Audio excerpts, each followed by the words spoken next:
Hi, this is Scott with Android Guys. I'm here with Luke. Hey, Hey, Luke, how are you doing? pretty good. How are you?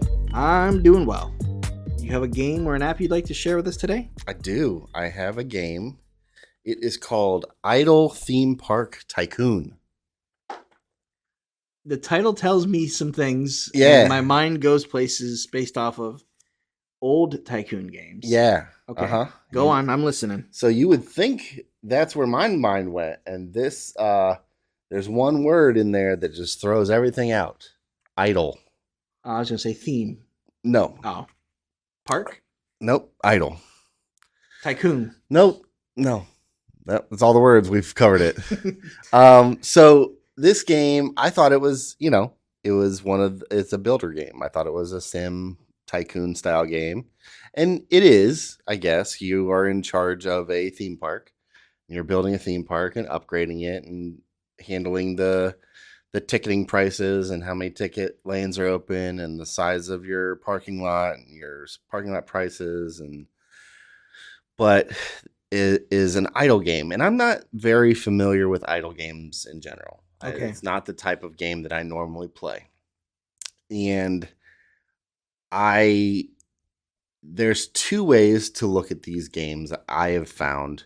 Whether idle is really idle, meaning Passive, let the game do things for you. You let the game just play and you just check it out. Or if it's just tongue-in-cheek, where it's, oh yeah, this is idle, but you are constantly pressing things and doing things. That's what this one is. Yeah, I think it can be both. Oh. I think it can be either one. Okay. So what you're doing is you're controlling a theme park, you're building things, and you have different islands that these theme parks are built on. And what happens is you basically build your theme park until it gets too big for the island, and then you buy another island and move your theme park. Okay. But what happens is you have to start over. You start over with the resources you've accumulated? No, you start over at zero. What? Yeah, you start over at zero, but it seems like you get to the point you were at faster on the second island. Okay. So that you are to the point where you can unlock the newer things.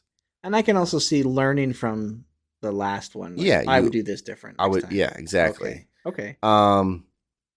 And so it's just, that's the cycle. And so, but this game is a game where you can either pay to do better, or you can watch ads to do better. Now, in terms of doing better, is that like customer satisfaction? More money coming in, more customers coming in, faster revenue streams, meaning like people are going through rides faster, things like that. You can either use actual real world money and buy, like, you can buy an ad-free version. Okay. So there's no ads. It's like $10. Okay. Or you can buy a boost that would give you 2 times the profits on everything for a couple bucks. Or you can buy, there's these like little kind of prize balls that you can buy a pack of prize balls and you'll open, and it'll be like statue pieces. And once you have so many pieces of the statue, it makes your Ferris wheel twice as productive, or it gives you your line queue in the haunted house is twice as fast. Okay. So you're doing these things that you can, make kind of leveling up your park. Okay. And so you can buy that with real world money, or you can watch ads. And this game has the ads. So many ads if you really want it to be that way. Okay. And so you can for each ride, you can increase the value of the ride. So you can add new features. Like, for instance, you start with a shooting gallery. So you can add moving targets, and then you can add lights, and you can add sounds, and then you can add friendly fire, and then like scoreboards and PvP and all. You keep adding and adding and adding. The other thing you update is the line queue. So how many people can wait in line. And then the third thing you upgrade is the size of the ride. So how many people can actually be on the ride at one time. And so that's for all the different rides. And then you can also upgrade your ticketing so you can have more ticket lanes open and they can put people through faster as they upgrade. And then you can upgrade your parking lot for more parking spaces, and you can add cameras and security guards, which make it safer, which means the profits go up because more people want to be there. And you can also upgrade your restrooms. I was going to say most of those types of simulator tycoon things are every aspect of, for the most part, you can't upgrade any like food stands or anything. As your park grows, more food stands will pop up, but you can't upgrade them, but they will give you money intermittently. And you can't upgrade any like walkways or anything. Okay. So it's now, do you place the rides and do things? Nope, it's all placed for you.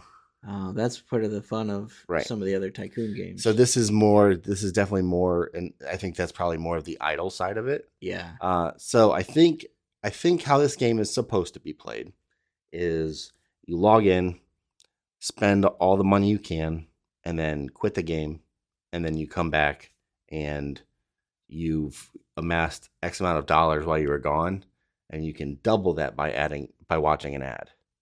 And this ad might be 30 minutes or 30 seconds or up to a minute. Okay. And then you get double your profits.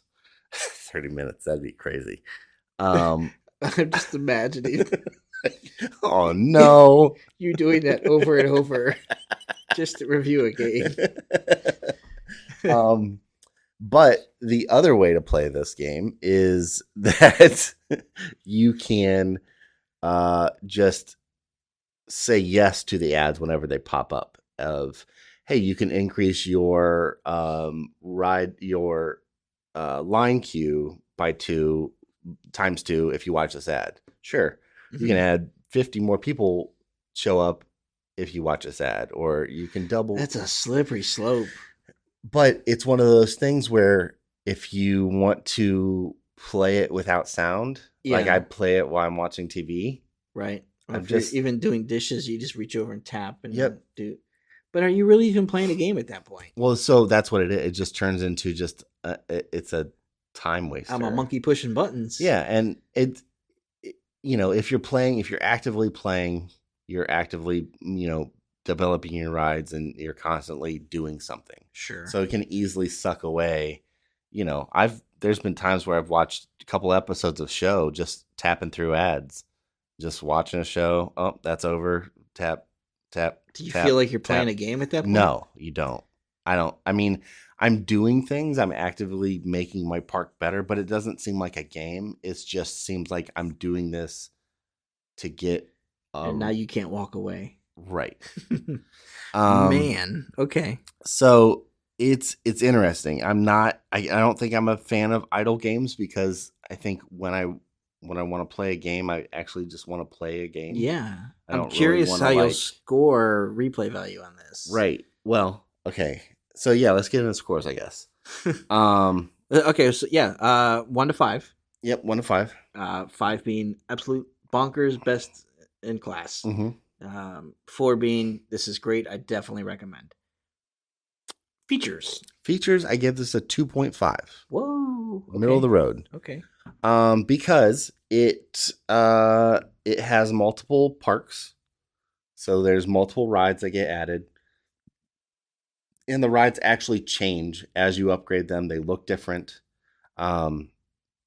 There are different aspects of the park to upgrade, and there are things you can see. You can look through like a chart and see what your most profitable ride is, what your least profitable, what the average queue time is on different rides. Mm-hmm. There's not a lot of stuff to the game. There's not a lot of meat on the bone, so to speak, but there's enough that it doesn't feel unthought out. Okay. So right down the middle. Yeah, you can do marketing, which will draw more people to your park, supposedly. Okay. And the part with the different, prize ball pieces that you can get to upgrade your park with different statues and stuff. That's another feature. So there's some stuff to it. It's nothing, revolutionary, and that's why I gave it a 2.5. It's just average. All right. How about graphics? Graphics, I gave it a 4. Okay. Because the game really does look good. I watched some clips of you playing. And looked it up. Yeah. And I was attracted to the game from the look. The look. Yeah. And the title of what Tycoon promises. Right. After hearing this. No. But it does look good though. It looks great. Okay. And it's consistent all the way through. Everything feels the same. It's not like you're watching the theme park and the people move and rides move, and then you get into the menu system and it's like really basic. It all feels like the same team worked all the way. Yeah, it feels coherent throughout the whole game. Okay. So it's a 4. All right. Audio, I gave it a 3. Okay. Because it's good. It's fine. It's nothing, for the actual game when you're not listening to an ad, it's fine. Okay. For replay value, I gave 2 different numbers based on, is it a game that you're supposed to spend time with for a couple minutes and then walk away? Or is it a game where you're supposed to play to the ad-driven model and just play through the ads? Okay. So for replay value, if you are just playing a walk away and come back a truly idle game, I give it a 4. Oh, because it's really not a lot to play. There's really not a lot to do.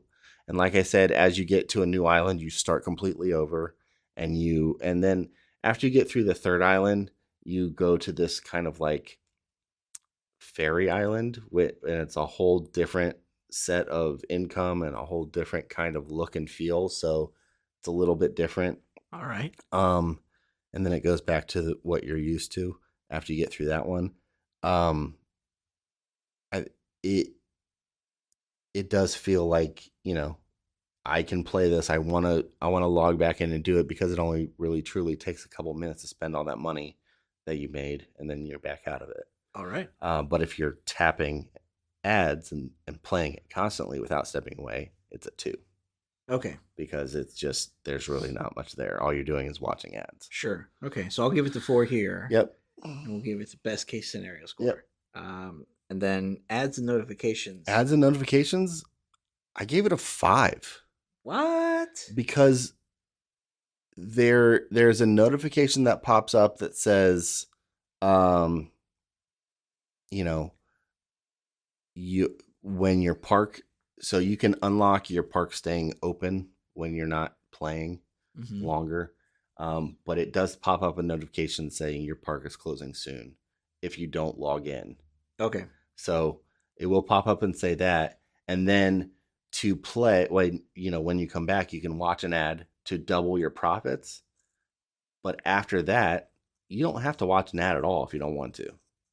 Okay. You can just say no. Yeah. And you can just spend your money. You're just presented with them. You're presented with the option to watch ads.